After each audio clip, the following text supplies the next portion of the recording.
Welcome to another episode of In the Lab with Hoopsology. I'm Matt Thomas, joined as always by my best friend and co-host Justin Goodrum. Justin, how you doing, man? Doing really well. How about yourself? Doing good, man. You know, it's funny. We do our show prep and all that stuff before we get into these, I was thinking beforehand, like earlier this week. Oh, what are we going to talk about this week? You know, it's not quite like all-star time, though that is approaching. And lo and behold, I mean, you just do a quick search, and there's a plethora of interesting things to talk about today and some news that just broke earlier this afternoon. Yeah. So we'll be covering all that and more. We've got some college sports that we want to talk about, a little bit of news there, just I think in an interesting interaction that went down, we'll say. We've got a little player comparison. We've got the Bulls Ring of Honor, or maybe it's the Ring of Dishonor. We'll throw it to you for that, Justin. And we have a pretty big trade that went down that we've been alluding to maybe happening for a little while on the show. So all that and more. Want to remind you before we dive in that you can check our catalog of interviews, many of which are evergreen, here on the YouTube channel or anywhere you're doing podcasts. As always, subscribe, like, share, comment. We appreciate all your guys' support. So Justin, let's jump in to our first main topic. And there's an interesting player comparison that went down on the pregame show for Inside the NBA. And I want to go ahead and pull this up and get your thoughts on it after we play this clip. Sure. Best point? This is best point guard. Or best lead guard. Best lead guard. He's a point guard. Last year, he's a point guard. He's a lead guard. There's a high usage rate and controls the flow. Hey, listen. I mean, what is a point guard nowadays? Shaq or Luka? I'm gonna have to take him. Wow. Talking about Luka's a better SGA. player, but this kid, listen, he plays the right way. Gets his teammates involved. And when he puts his head down, goes to the basket, no one. Shaq, we're talking about right now. I'm taking Right now? Right now, the numbers right are similar. Yeah, I'm taking him right now. He's definitely emerged as one of my favorite players to watch because I like stories like this, guys that come out of nowhere and then they're forced to be reckoned with. He's a hell of a player right now. Best point? This is Best point guard. So I did think this was interesting. And by the way, that's Shaquille O'Neal, if you couldn't recognize it, talking about Shai Gilgeous-Alexander of the Oklahoma City Thunder. And Candace Owens was on there as well. Candace Parker. Candace Parker, excuse me. Definitely not Candace Owens. And so Okay, no worries. Jamal Crawford as well. And they were discussing who would you take between SGA and Luka Doncic. And, you know, Candace Parker, a little surprised. We're talking right now, and Shaq says, I think right now I am taking SGA. And I just found this to be, the more I kind of played it in my mind, kind of an interesting player comparison. So, Justin, I'll just throw it to you bluntly first. I don't agree with Shaq's rationale here and talking about, you know, kind of an underdog story that comes out of nowhere. I mean, that doesn't make you a better player than Luka Doncic right there. But is there any merit to this comparison? Is there sort of a way you can kind of steelman the SGA side of this argument, or do you think otherwise? You stole my point because I 100% agree with you. Like, I think the better story, the more compelling story is SGA, but they're talking about who's the better player. I mean, look at the stats. I mean, Luka, 33 points a game, 8 rebounds, 9 assists. So it's just weird for him to say, like, SGA gets his teammates involved. Luka almost has 10 assists per game. He's almost averaging a triple-double. Like, I don't know. It's not like he's just averaging 40 with, like, 1 assist. Like, he's clearly getting his teammates involved. But I think, looking at it for me, and a lot of fans may disagree with this, but I tend to look at what you do in the playoffs. And we've seen Luka in high pressure situations, and he has performed. Now, has it been in like the NBA finals or, you know, on a super, super high level? No, but is it higher than SGA? I would say yeah. But at the same time, for SGA, we haven't really seen him in that position yet. So I think to make that comparison between the both of them, we need to see SGA in those super high pressure situations. We haven't seen it yet. But as of now, you take a look at both their teams. The Mavericks are 5th. OKC is 2nd. You have to take a look at, the players around them. I would say Oklahoma City probably has the better team compared to the Dallas Mavericks. And their records are pretty comparable. I mean, they're separated by a few games there. It's not like OKC has a dramatic advantage in terms of the standings. So to me, I would probably roll with just Luka at this point. And I agree with your rationale. Like the better to watch. I mean, they're both entertaining in different ways. It's kind of your preference. I think you could have a conversation about. I think it kind of points to, I think, a little bit of like international bias. I just smelled that to me. Interesting, yeah. Like he's just kind of an outsider. Luka, he's coming from Europe and everything. Because I think I've heard Shaq kind of make the similar comments about European players. So I find that very interesting as well. But just to narrow it down, I think Luka's the better player. But not by much, and that gap could be narrowing when we see the playoffs. Yeah, I think it is interesting, and there are some points here for SGA. Totally agree with your point about the playoffs, and we just haven't had a chance to see SGA in that pressure cooker. So yeah, that's pending. We need to see that. Presumptively, that's going to happen this season. He'll get his first taste of that playoff action. So we need to see that. Where I would say you maybe have a case to build for SGA, two things: defensive end, very good perimeter defender in spite of being a primary scorer, a lead guard, as they were saying in that clip for this OKC Thunder team. But also a guy that I think it's fair at this point to speculate, do teammates like playing with Luka Doncic better or SGA better? Like, who are they working harder for, with that person being the leader of the team? And I think it's fair to speculate. We've had some chemistry things in Dallas in the past. Maybe that's resolved at this point. I'm not sitting here trying to bury Luka. Obviously, we both know and agree he's incredible. We've picked him as an MVP candidate in the past. And obviously, everyone knows Luka puts up his numbers. But I do think watching them play, SGA, to me, feels like he's probably more fun to play with. Yes, Luka gets a lot of assists, but a lot of that are kind of what I would call Rondo assists, where you hold the ball till the end of the possession, and then Luka holds the ball till the end of the possession and then passes it off at the very end of the shot clock, which, look, Luka's incredible. SGA's incredible at the end of the day. I think the biggest thing that has changed, if we really want to be honest, is that now SGA has a better roster around him than Dallas does. Whereas even though Dallas has made some changes, brought in some players, brought in Grant Williams this year, for example, overall, there haven't been drastic changes to that roster like there have been in OKC for SGA. No, I agree. And I think it could be, a beginning of a great rivalry as well. It's great to see these young players. I think I heard Shaq. Was it Shaq or Kenny? I think it was Shaq saying like he was kind of worried about like the future of the league just because of like all these players, leaving. It's just like there's plenty of great young players in this league. I don't know what you're talking about.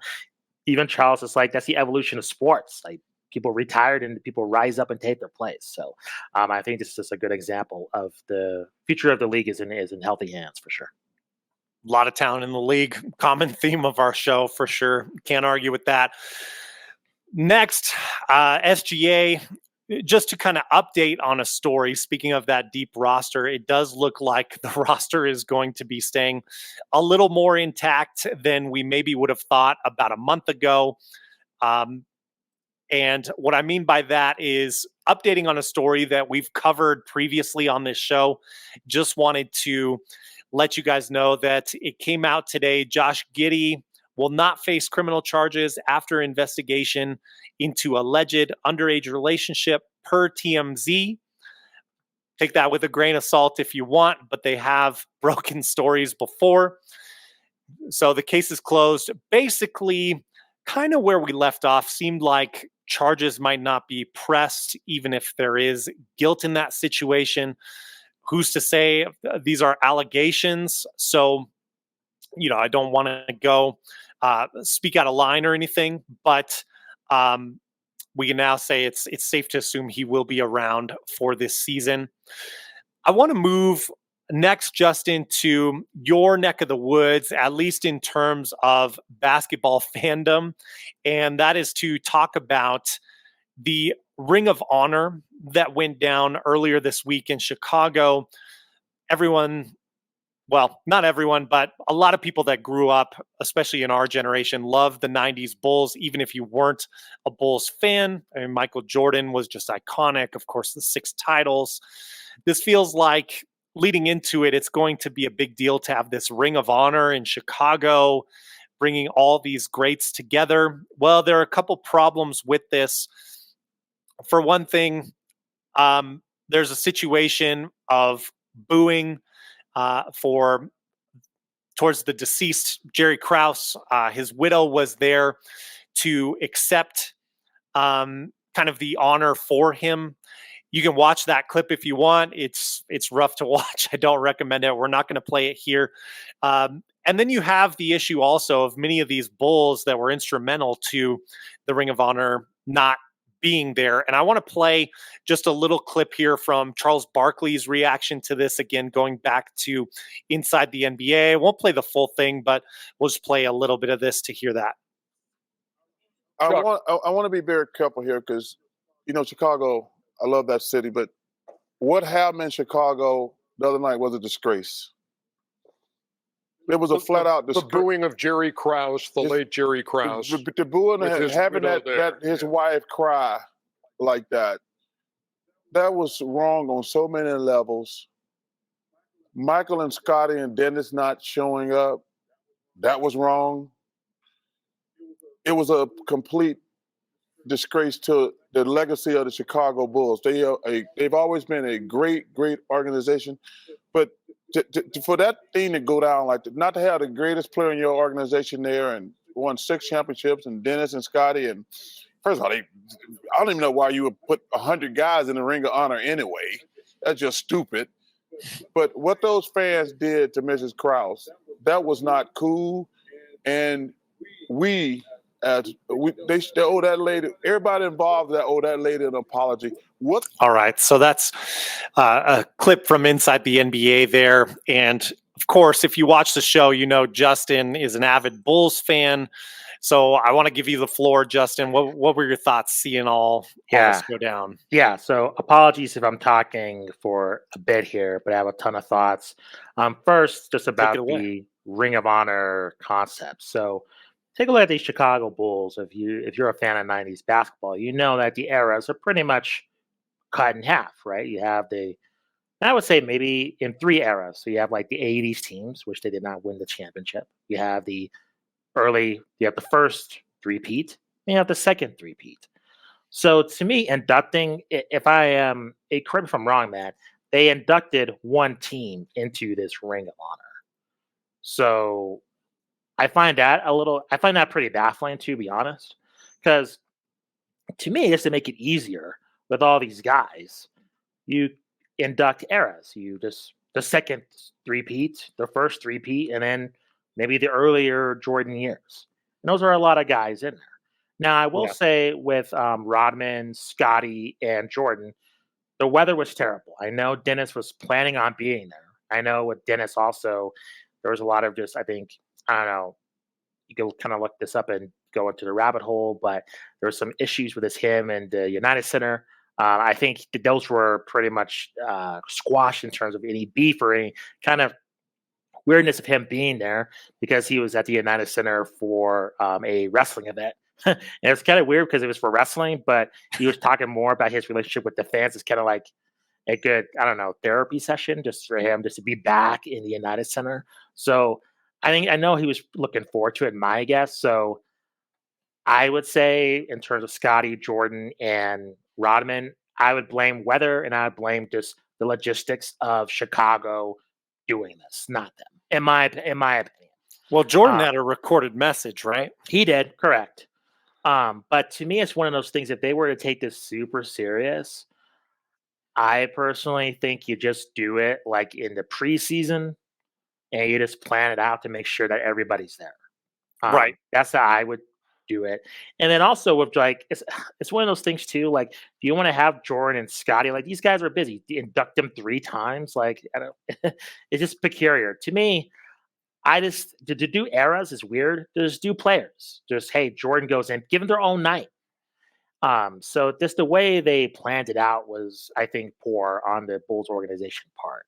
I think you can do. I mean, it's common, like for the jersey retirement. That's an individual thing. Yeah, the Ring of totally. Honor is kind of more team concept. It's more team But concept. I agree but with you in like It was just weird. Probably Yeah. as best as you can line up like the span of careers. Like you Yeah, said. just split up with an era so you don't have these guys coming in like 10 times. I mean, even if you split it between the 2 three-peats, I mean, you Yeah. got a lot of similar faces between those 2 groups, but the overlap doesn't feel weird. Anyway, And I'm if you- sorry to cut you off. No, you're right. And to me, it's just if you have just Jordan come in the first time, you can send a message the second time. We just, I think just make it a lot easier. So I blame the Bulls organization for the planning of it in terms of just how this was presented from we're addressing Charles's comments about Jordan, Pippen, and Robin not being there. That's number one. Number two, a positive. It was cool to see Luke Longley there. I don't know if you saw that, but Luke Long was doing a ton of interviews. He was in Chicago. That was really cool. I think that was his first time in Chicago in like so many years. Really cool to see. So that was awesome. Just to see just him there. I think just to whatever feelings and whatever things he had from the Last Dance. We covered that extensively just through his own documentary that came out in Australia. Had the producer on discussing that years back. Check it out in the archive if you want to see it. That was cool to see Luke Longley take place in that interview and just get the media coverage and just be honored as well. Now, addressing the comments. So, full honesty, when I heard it, let me ask you a question, Matt. If his widow was not there, right? If it was just like they mentioned his name and no representation was there, it'd be impossible. But just hypothetically speaking, no one was there. How would you feel about the audience booing? See, that's a question I wanted to bring up too. Are we jaded because of the picture that the Last Dance and, Jordan apologists, you could say, or however you want to phrase it, are we a little bit jaded because of the picture that has been painted from that? When really, I think, especially talking 25 years later, I mean, to win 6 titles as a GM, incredible. I just think at this point, I don't know. I don't think the Bulls were necessarily winning that next year had all of them stayed together with how off the rails things were going. So I don't know. I mean, I remember in the moment, granted, when I was much younger, feeling the same way about Bulls ownership.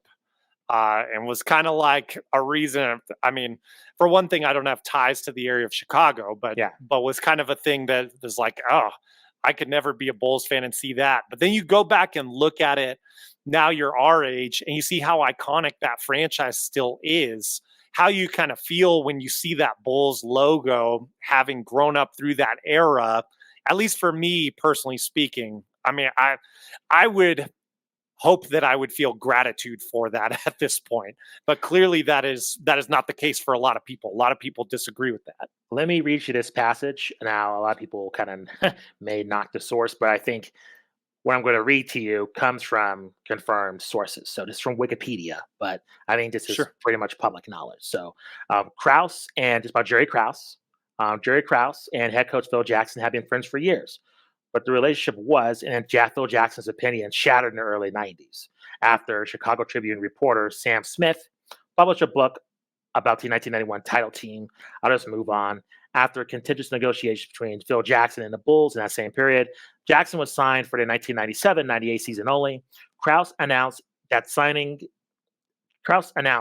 in what Chicago media widely considered a mean-spirited manner, empathizing that Jackson would not be rehired even if the Bulls won the title that year. That triggered an argument between Jackson and Krause, in which Jackson essentially told Krause that he seemed to be rooting for the other side and not the Bulls.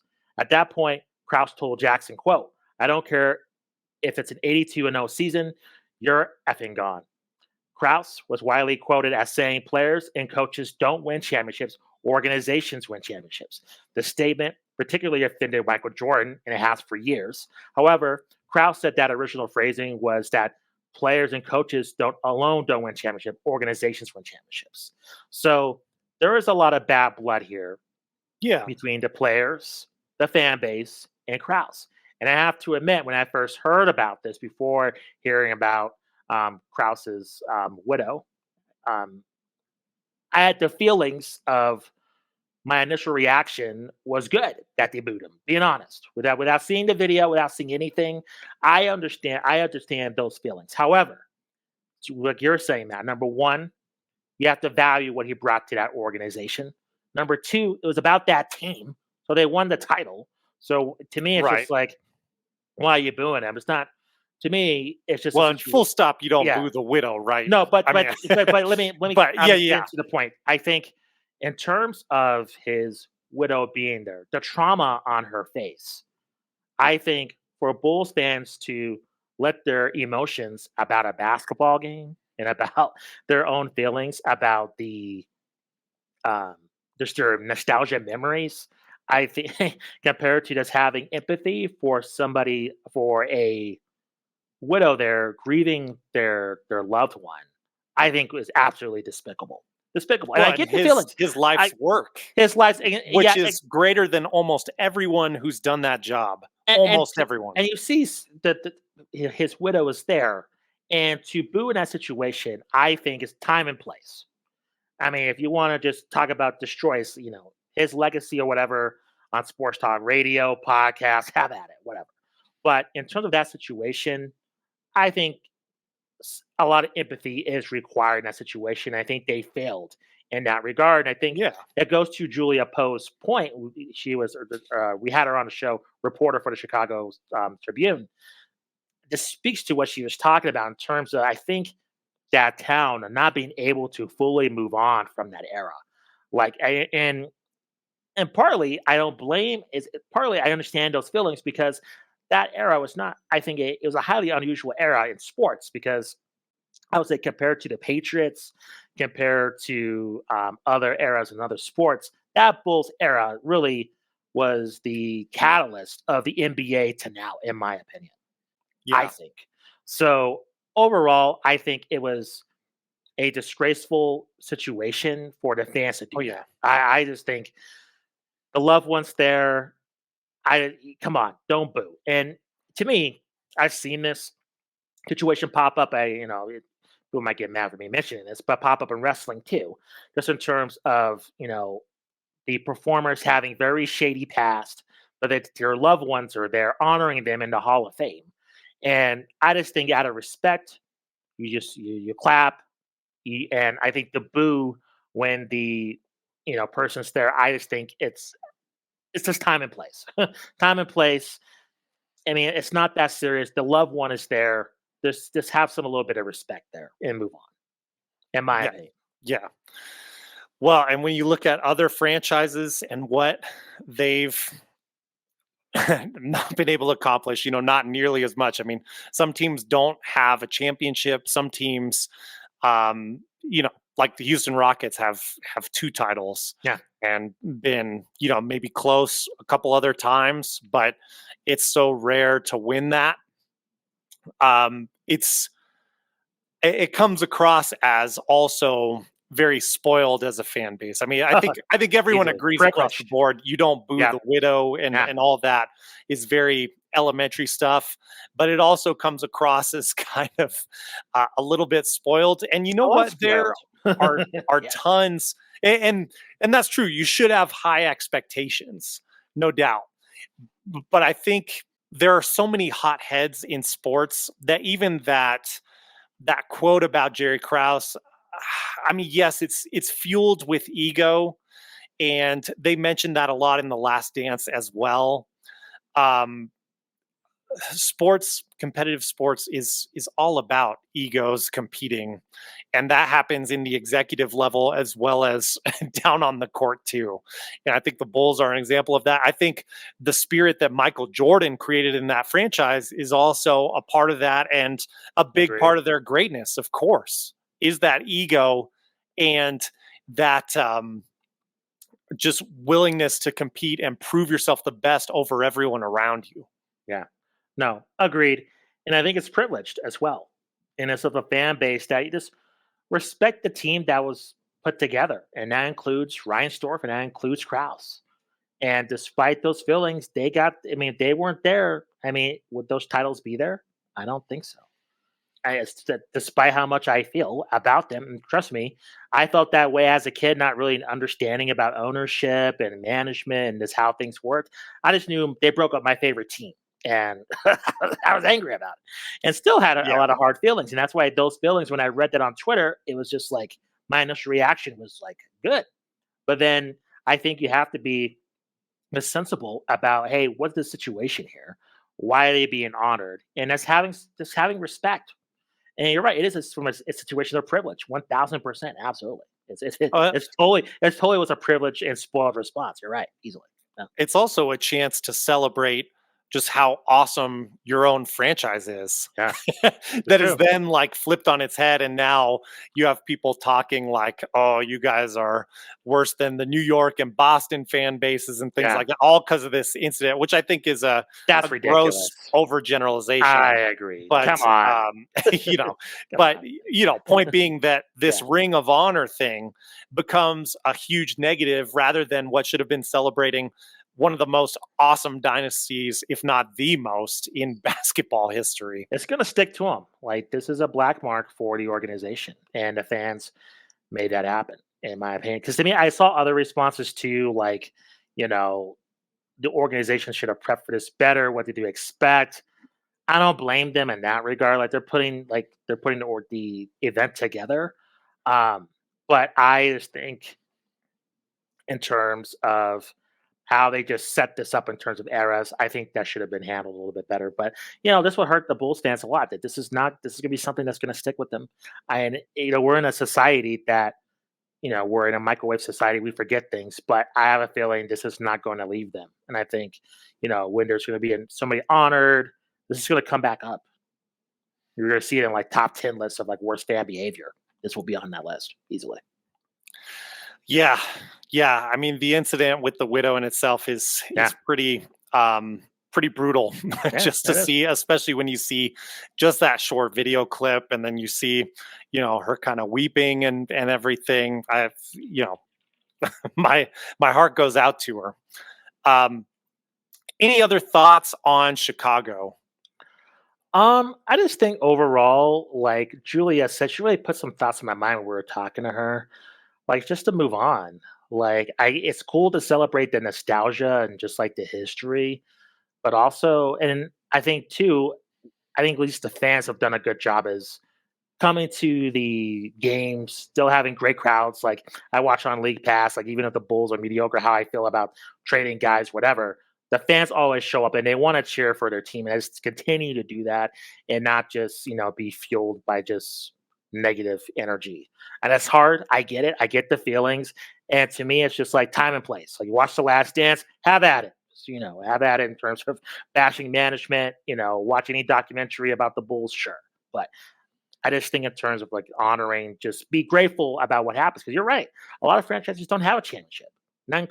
6 titles. I mean, in a lot of sports, they're struggling to get one.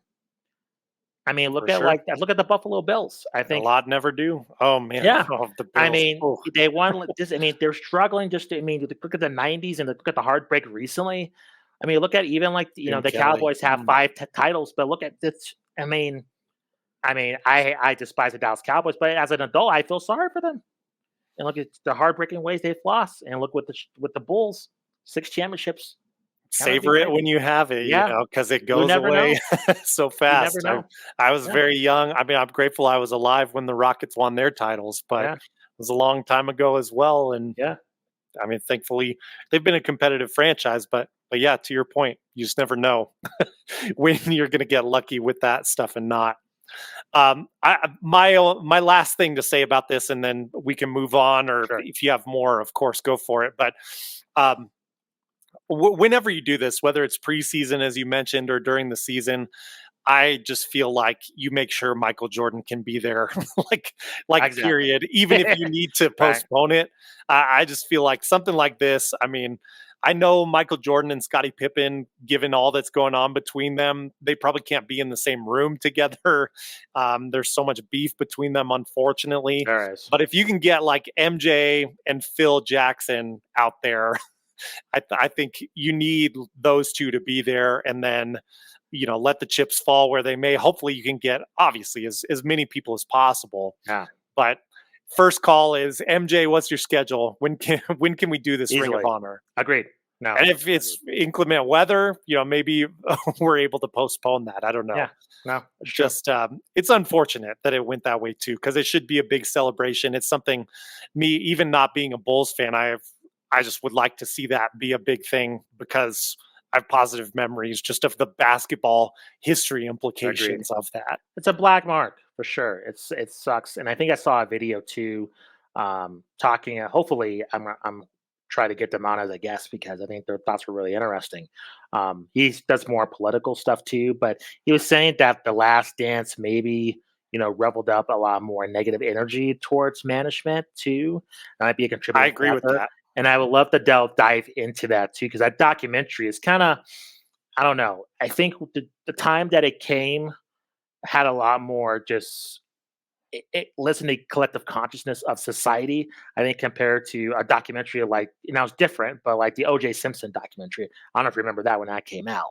I think there's a billion things happening, and it came and went. It won an Oscar, and it's gone. Where I think The Last Dance, I think sticks in a lot of people's minds just because of the pandemic. A lot of younger fans didn't know about the team. I think still resonates to now, and I'd love to discuss just the ramifications of that documentary even to now. So, yeah, I mean, you look at, and I'm sorry, I don't want to dwell on this much longer, but look at like they zoom in on The Last Dance on that Scottie Pippen contract, and like how bad of a deal that was for Pippen. If you look at that from the Jerry Krause side, you just made like one of the all-time great signings ever.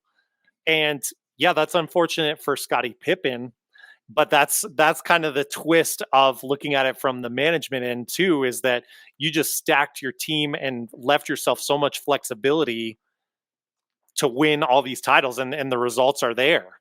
Yeah. And thankfully, Scottie Pippen able to do other things too and make money. But yeah, bad deal for him at the time. Great deal for Jerry Krause and the Bulls franchise. And they certainly benefited off of it.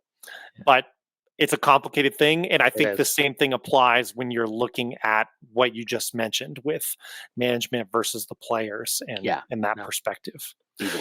So moving on, we'll move to something a little bit lighter, since we went heavy on Chicago there. We had a trade go down, and it's a pretty exciting one. We had rumors of this yesterday, and I had pinned something for it on our topic list, and then I had to change it out today because the trade actually went down. I thought we were going to be speculating about it, and no, lucky timing for us, the trade goes down. What trade, you ask? The Indiana Pacers, this is coming from Woj, breaking, the Indiana Pacers are finalizing a trade to acquire all-star forward Pascal Siakam, New Mexico State alum, by the way, in a deal that will send Bruce Brown, Jordan Nwora, and 3 first-round picks to the Toronto Raptors. New Orleans will be a third team in the deal, sending Kira Lewis to the Raptors as well. So, Justin, I kind of just simply want your thoughts on this. First, the fit alongside Tyrese Halliburton in Indiana there. And then also, if you like this deal, and some context here, Pascal Siakam, as we mentioned in previous episodes, has said he wants to test free agency if he's not being re-signed by Toronto. He felt very loyal to them. And so that is some context to apply here. On the other side of that, you are the Indiana Pacers. So what do you think of the cost to bring in Pascal Siakam? Definitely by far the best piece of this deal. I like the move. I always like teams taking a risk. I mean, again, not to make it about my team, but, I mentioned that interview again with Julia, great interview with her. She's been right. I mean, the Bulls sat and multiple trade deadlines did nothing. So and anytime that your team is making a move at the trade deadline to get better, I think it's a huge situation.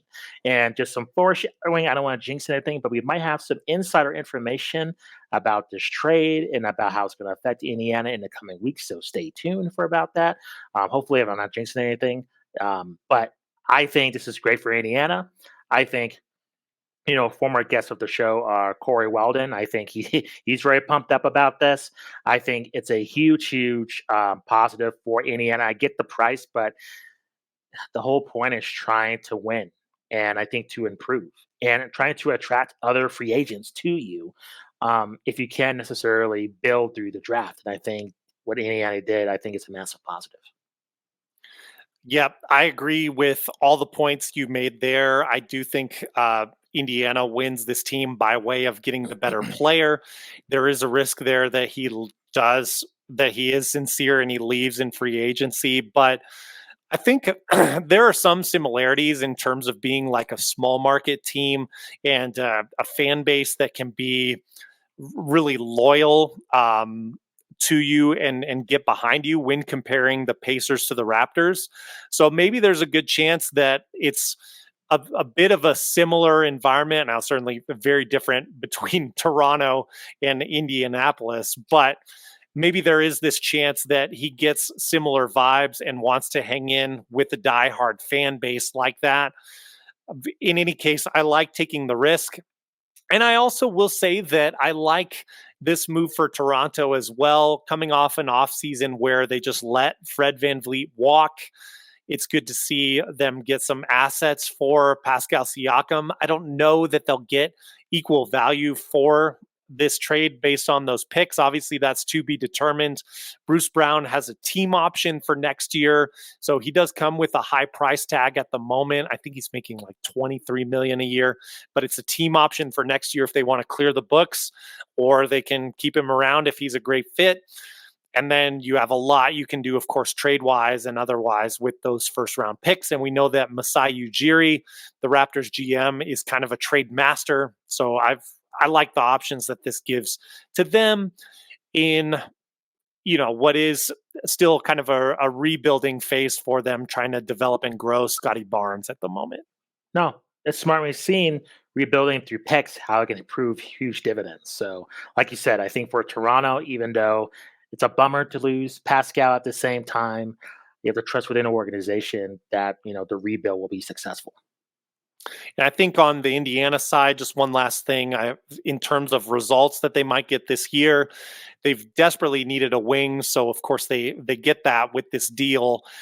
But I think it's safe to say this gets them very close to being locked into the playoffs or like a top 8 spot anyway in that Eastern Conference. So moving forward, and Justin, kudos to you because you found this clip, and I think it's fascinating to just watch and listen to. This is legendary women's college basketball coach Geno Auriemma, and he gets asked a question by a reporter about NIL. I'm going to start a little ways into the clip and just try to get you guys, kind of the meat and potatoes of this clip so we don't have to listen to the full 3 minutes here. So here's Geno Auriemma just talking about coach-player relationships since NIL and the transfer portal rules have become a thing.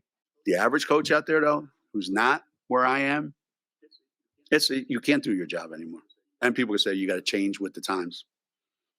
How does changing with the times help you have better relationships with your players when it's all transactional now?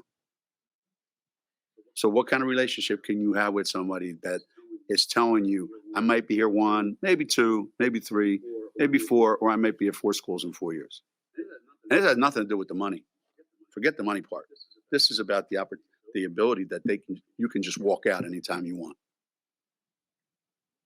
So how do you coach in an environment where the players feel like they owe you nothing and you owe them everything?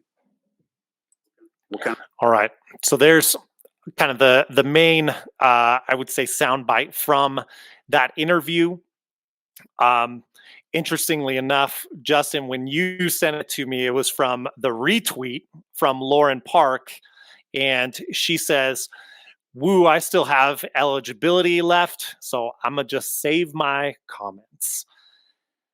Justin, you sent the clip to me, so I'll go ahead and let you take the lead on this. I definitely have some strong thoughts on this too, and we might have some disagreements here, so it'll be interesting. But I think this is a complicated topic. I think everyone would agree on with NIL and how things are developing. Geno Auriemma, as you well know, but just for the listeners, I mean, legendary women's college basketball coach, and has been around a long time. It was him versus Pat Summitt, back in the 90s, building women's college basketball. So a guy who has seen a lot and done a lot in the sport. Anyway, I'm sorry to belabor you're this. right. Go for it, Justin. So I'm sensitive to the players in the situation. Full disclosure, former guest of the show, J.R. Giddens. I think he was on our show twice, at least once.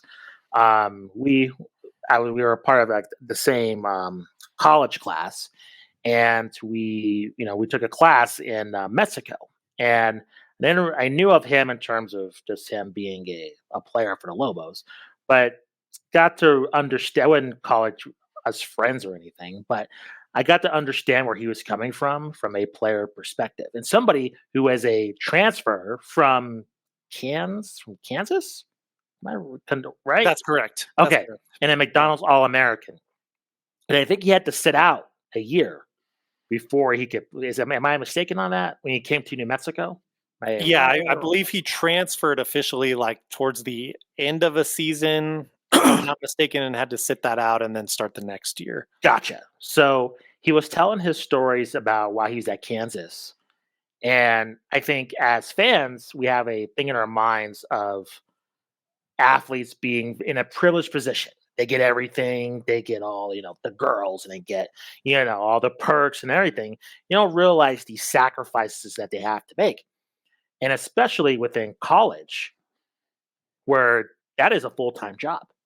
So when we went to college, just imagine, we have classes, and then you probably work in a work study job just to make some money on the side. But here, with college sports, that is a 365 job. I mean, you have some breaks in between, but I think for high caliber athletes, you're training, I would say, mostly yearly. You're working out mostly yearly. You have off-season workouts. It's not a situation where the season takes place and it's over, right? It's just I just have a break and that's it. You're playing pretty much year round for a lot of these elite sports, give or take. I think with Geno and the rest of those comments, it's very privileged of him.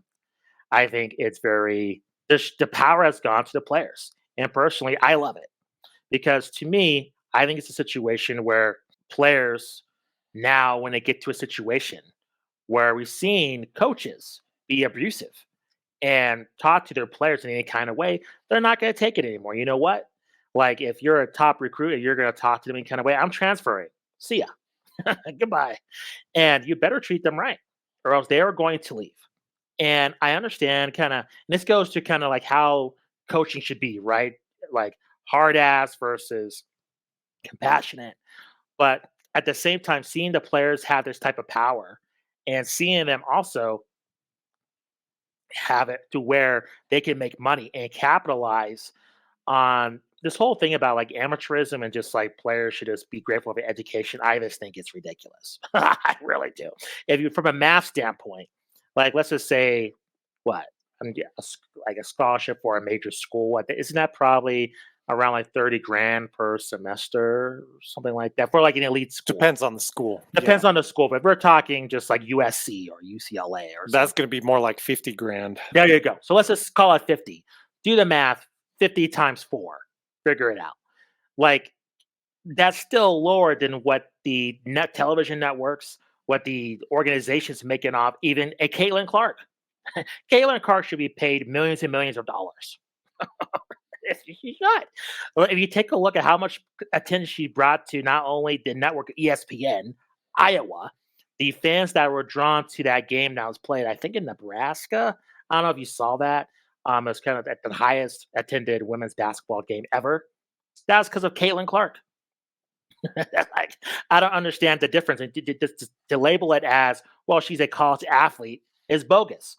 I mean, at that point, like, what about child actors? Like, they shouldn't be paid for what they're working just because they're 12. Like, that's to me, I think it's ridiculous. Now, should there be regulation in terms of like the transfer portal and NIL? Sure. I think it would help to have more regulations in terms of tightening it up and making sure that it's a lot more equal and just making sure it's tight. It's, I would say, not the Wild West. I do agree with that. But to me, in terms of the players having autonomy in the situation, I love it. And I personally take pleasure in Geno Auriemma's displeasure. I do. I enjoy it because I know what he's saying. He's saying, like, I lost the ability just to treat my players in a disrespectful manner and get away with it. So the shoe's on the other foot. And to me, I take glee and pleasure in his misfortune in this situation, in my opinion. Yeah. So all right, a lot to unpack there. Not sure where to start. I went on a rant. No. That's okay. I like the rant. So I don't know the history of every UConn women's roster. Sure. Geno doesn't strike me as a guy who is uncaring about his players. Agreed. I don't think he would have the track record that he has had if it was just known that, like, this guy's a jerk. He's going to treat you like garbage if you come here. I don't know. I don't know. Yeah. Well, and there's a little, I think there's a difference, when you're coaching males versus coaching females, like, just to be clear, like, I do think you're probably going to have to be more compassionate if you're coaching a women's basketball team compared to a men's. But again, yeah, you probably shouldn't be throwing chairs at your players either. But Bobby Knight did have a lot of success in fairness, different times. Yeah. Anyway, don't want to get too derailed here, but so here's the thing, and this whole topic is complicated. What I would say initially is that the players have been given the power, the rules have changed. And so from my perspective, I don't blame them for taking advantage of those rules. I would likely do the exact same thing. Of course, look for your best interests in that moment. In terms of, like, making earnings, a lot of the people scoring big, maybe not the biggest, but big NIL deals, they might not be having those same opportunities after they're done playing. They might not be going to professional sports afterwards. I mean, there's like gymnasts making a lot of money off of NIL, and we don't know what their earning potential is after that. College sports is run like a big business, and I think therein lies the main problem that I have with all of this. And I think a player-coach relationship, and I'm someone who does very, very amateur, very, very young youth sports. So I feel like very minusculely tied to this a little bit.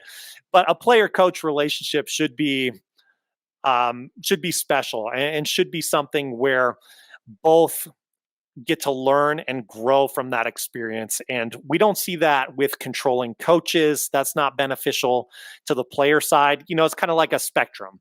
And I think there are valid points that Geno makes here, that there's a little bit of a give and take that's now missing, that's on the player side.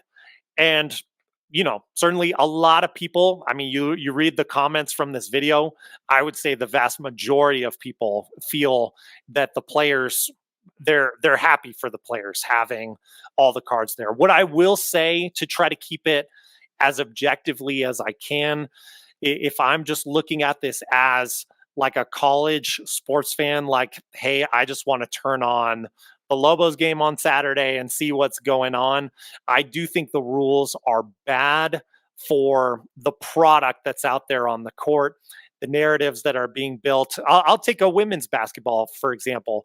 We had one of the most exciting tournaments, I would say, I think it's fair to argue, and the ratings back it up, that we've had in a long, long time. You mentioned Caitlin Clark. She was a huge part of that, maybe the biggest part of that, you could argue.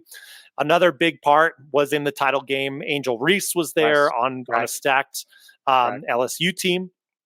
Another big part was Louisville had Haley Van Lith, who I've also kind of like followed where her career is going. One thing to me that was a huge bummer, and a lot of people don't care. That's fine. You can disagree with me. But she announces like right away after the postseason, she's going to LSU. So she's like teaming up, and we have like now a less interesting Louisville team. Now, it's within the rules. If she thinks that's in her best interest, great. More power to her. I don't blame her for going and making that decision. Like I said, if I'm a player, I'm going where my best opportunity is to earn and to excel for my future professional life. I think to kind of wrap this up, because I could talk about this all day, it really feels more and more to me. Look, not all the players are benefiting off of NIL. I think NIL is acting still as kind of a mask. You mentioned or kind of allude to, Justin, and don't let me put words in your mouth, but you allude to kind of this feeling of corruption, the fat cats getting richer versus the players not having anything. To me, NIL feels like this is a way to just make and good for the players for earning, but this is a way to just kind of make people feel a little bit better about the corruption that is still present in the system.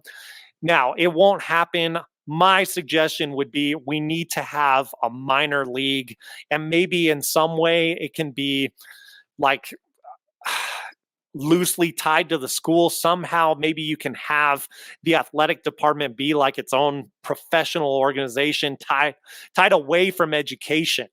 That would be my solution to it, to pay players across the board with the point that it's gotten to now, and you could certainly afford to do it and not have college be such a joke. So I'm not saying that I don't want talented athletes that are marketable to be paid. I do want that. But the way it is right now, it's still this weird in between and corrupt system. And I sympathize a little bit more, I would say, with Geno maybe than most people that I've seen in the comments and certainly your side of the argument. In that I think the relationship is very shattered. And that may have been on the coaches first before these rules came out, in fairness. So like I said, a spectrum, it can go both ways. Well, and what if you're a player before these rules took place, you get signed by Geno, and what if you don't get along with him? And it may not be even Geno's fault. I mean, to play devil's advocate, it doesn't work out. And it might be a situation where sometimes people don't mix. Yeah, if you don't like the player, and then if the player doesn't like the coach, goodbye, it's over. And I think it's interesting. What's fascinating about NIL is that, and it kind of goes with the transfer portal. And I noticed when we had Blaine Crane of the Daily Wire a couple of years ago, he mentioned this. We just ran out of time. We didn't want to take up too much of his time, but I wish we had like an hour so he can explain why it was bad for college football, because he was kind of going into it. I don't know if you remember that, Matt. Like he mentioned it. I thought that was really fascinating because I watch more college football now. But back then, I was really curious to see what was taking place, because he was very adamant about like how it was just destroying college football. And I feel like with specifically NIL, it's interesting because you have like kind of three things happening, right? You have like your Caitlin Clarks, the gymnast you mentioned from LSU, they get a deal from whatever clothing brand or company. And then you have an entity like WWE. I don't know if you heard about this. They're signing athletes to NIL deals. And in fact, one of them, he graduated. I forgot which college he went to, but now he's one of the champions of their developmental system. Like, they're paying them while they're in school. They signed them, and then they're trying to get them to cross over into WWE. And I'm wondering, I think the UFC is kind of playing with that a little bit too. But that is a very interesting situation in terms of getting a cross-branded number of athletes in different sports, signing them to deals, and then getting those people. It's kind of like you're signing them to, like, I don't know, like a promise deal, kind of. It's kind of a weird situation. Kind of like an ambassador deal. Like, I know also like Barstool Sports has, I think, had NIL deals with people, and it's kind of part of their coverage. So it's interesting. And some of that I even like the creativity of. Me too. And I think another thing too that's really interesting that could level the playing field is these schools. Now, it's very questionable because I saw I don't know if you saw this, the story that Real Sports did on HBO. Just a side note, sad that Real Sports is no longer there, but they did a story on BYU, and I think it was a granola company or a sports bar company. They sponsored BYU, and the granola company, I think they covered the scholarships even for the walk-ons and just like any kind of the redshirt freshmen, any of them, like they covered their scholarships. And I think that's interesting where you might have schools that might have these big, powerful small businesses team up with them in a legal fashion, and they covered the cost, and that might entitle a student that might, have to struggle just to be a walk-on a major school. They can get a full ride scholarship at a smaller school by NIL. So I think that is fascinating too. But overall, I like the power for the players. So far, what I have seen in terms of the cons, I'm not really sympathetic, to be honest. And I think a lot of those can be rectified. But like you were saying, Matt, you're right. This is just a cover for, these schools ultimately not paying their athletes, and they're making tons of money. So I think it's a good step in the right direction in terms of NIL and the transfer portal. But I do think there needs to be regulation there. We have a friend of ours who coaches track, who, he's very prevalent in terms of just giving us information, just in terms of like how the transfer portal works. And it's tons of players in there. And so I'm down for more regulation. I'm down to kind of see kind of from the coach's aspect of getting into the weeds of why this might be a negative for them. But from those comments from Geno Auriemma, I just think it's very privileged of him. In my opinion, that's why I kind of took that hard stance. It just seemed very much of a privileged response and kind of yank it off my lawn situation. And in fairness, he does say in the beginning of the clip that I skipped past to get to the meat and bones of it. He does say, I don't have to worry about these problems. I'm very fortunate. Like my players are very loyal. He says what he is expressing here, I assume, based on what he led with, is things he's hearing from his fellow coaching peers. Sure, the conference. And coaches are tight. The league. That is a tight-knit fraternity. They are. Even rival coaches and things like that. They're loyal to the league. Knit. No, it's true. I mean, for fans that may not know, especially within college sports, it doesn't really matter with pro sports, but college, you're kind of tied into the teams that you're playing. Like, don't get it twisted. Like, I think as we've gotten older, I think I can speak for myself, took for granted the Mountain West as it was when we were in college. Like all of those schools when we had, Utah, BYU, UNLV, San Diego State, New Mexico, and to see those schools leave and those rivalries be gone, it's devastating. It sucks. And I think we see, when Alfred was coaching, I mean, you saw what you were saying, Matt. Those coaches have a affinity for each other despite wanting to embarrass each other on the court. War on the court. But I think the bond is to making sure that the conference is strong. And so just to that point, to your point, man, I think that's absolutely correct. I think, Geno's hearing from his fellow colleagues about, the negatives of the transfer portal for sure. Yep. So would be curious, as always, to know your guys' thoughts if you're watching or listening with us. Where do you fall on this? Where do you fall on who won that Pascal Siakam trade? Do you take SGA over Luka? Are you team Shaq or team everybody else, it seems? Are you also give us your thoughts on the Bulls' legacy and maybe how they could have handled that better for their Ring of Honor ceremony there. Justin, anything else before we call it a day? No, just a plug. Check out our archive of interviews. I mean, we really work hard to make sure that all the teams in the league are covered. I think that's important to our show. So check that out. We have interviews with authors, our past library of interviews going back all the way since 2020. So just if you're bored, got some time, got some chores, just go check it out. Find it on iTunes, Spotify, and on YouTube as well. For Justin Goodrum, I'm Matt Thomas. Look forward to seeing you next time. Thank you as always for your support. Peace out. See ya.